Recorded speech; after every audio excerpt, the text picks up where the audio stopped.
Lord Jesus, today I come before you, tired and dry, longing for more of you. The world drains me, distractions pull at my heart, and sometimes I lose sight of what matters most. But deep within, I hunger for your presence. I thirst for your truth. I need to be made new. Renew my spirit, Lord.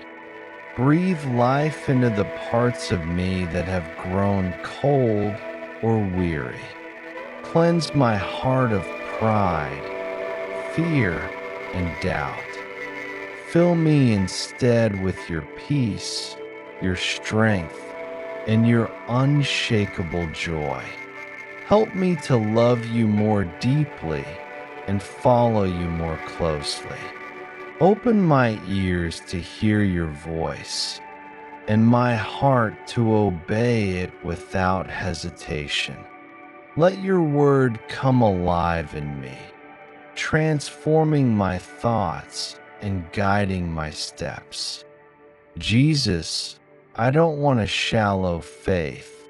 I want a life fully surrendered.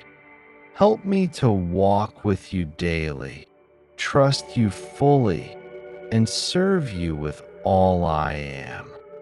Thank you for your mercy that never runs dry and your love that never gives up on me. I choose today to draw near, and I know you will meet me with open arms. Amen.